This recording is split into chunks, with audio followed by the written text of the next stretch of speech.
5 साल की बच्ची के साथ दुष्कर्म हुआ। स्कूल में मुसलमान हेडमास्टर था तो भीड़ ने तय कर लिया कि गुनहगार वही है।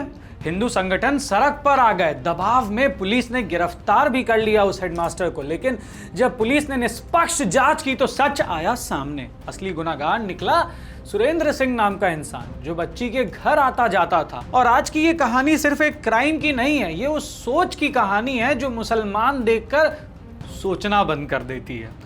नमस्कार दोस्तों, मैं नाम है मृणाल और आप देख रहे थे हिंदी टॉप। उत्तर प्रदेश के कुशीनगर जिले के तरिया सुजान थाना इलाके के एक गांव की घटना है। 10 अप्रैल 2026 को एक सरकारी प्राइमरी स्कूल की पहली कक्षा की 5 साल की बच्ची स्कूल से जल्दी घर आ गई।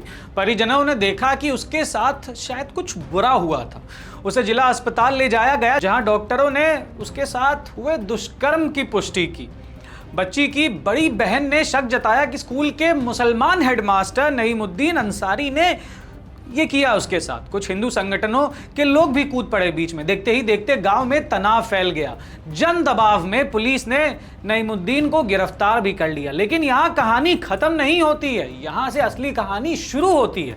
एसपी केशव कुमार के निर्देश पर सीओ जयंत यादव की अगुवाई में एक स्पेशल टीम बनाई गई। निष्पक्ष जांच भी शुरू हुई और जांच में चौंका देने वाला सच सामने आया। असली आरोपी निकला सुरेंद्र सिंह नाम का एक शख्स, जो बच्ची के परिवार का परिचित भी था और घर आता जाता रहता था। घटना वाले दिन बच्ची जब स्कूल के पास आम के बगीचे में थी, तब सुरेंद्र वहां पहुंचा और पहचान का फायदा उठाकर ये घिनौनी वारदात की। 13 अप्रैल 2026 को पुलिस ने सुरेंद्र सिंह को गिरफ्तार किया। पूछताछ में उसने अपना जुर्म कबूल भी किया। उस पर बीएनएस और पॉक्सो एक्ट की गंभीर धाराओं में मुकदमा दर्ज हुआ और निर्दोष हेडमास्टर नईमुद्दीन अंसारी को रिहा कर दिया गया। लेकिन यहाँ पे कुछ सवाल उभरते हैं जो कि बहुत जरूरी है। पहला सवाल तो ये कि भीड़ की मानसिकता से जो पूछा जाना चाहिए कि एक 5 साल की बच्ची के साथ जघन्य अपराध हुआ और सबसे पहले लोगों ने क्या किया? जांच का इंतजार नहीं किया, सबूत नहीं देखे, बस ये देखा कि हेडमास्टर मुसलमान है और तय कर लिया कि गुनहगार तो वही होगा। ये सोच एक बच्चे के न्याय के लिए नहीं थी, ये सोच एक नाम देकर जजमेंट देने की थी, जजमेंट पास करने की थी। दूसरा सवाल आता है पुलिस से कि पुलिस ने जन दबाव में नईमुद्दीन को गिरफ्तार किया। एक निर्दोष इंसान को जन दबाव में गिरफ्तार करना, क्या यही पुलिसिंग है?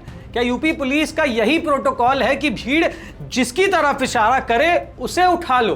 तीसरा सवाल योगी सरकार से कि यूपी में ऐसे कितने, ना जाने कितने केसेस है जहां किसी का नाम मुस्लिम होने की वजह से उसे पहले गुनहगार माना गया होगा।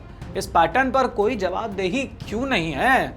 चौथा सवाल कि हिंदू संगठनों से जो पूछा जाना चाहिए, जब आपने जन दबाव बनाया था तो क्या अब आप सामने आकर माफी मांगेंगे उस हेडमास्टर से, उसके परिवार से, या ना जाने कितने सारे लोगों से जिन्हें बस एक पर्टिकुलर समुदाय का होने के कारण ये सब झेलना पड़ता है, बेबुनियादी आरोप झेलने पड़ते हैं, या सच सामने आने पर चुप हो जाना ही आपका जवाब है? इस पूरे मामले में एक बात तो देखिए सही हुई कि पुलिस ने निष्पक्ष जांच की। एसपी केशव कुमार की टीम ने दबाव में झुकने के बजाय सच ढूंढा।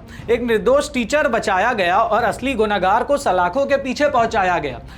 ये वो काम है जो पुलिस को हमेशा करना चाहिए। लेकिन सवाल ये भी है कि अगर पुलिस पहले ही जन दबाव में न आती तो क्या एक निर्दोष को जेल की हवा खानी पड़ती?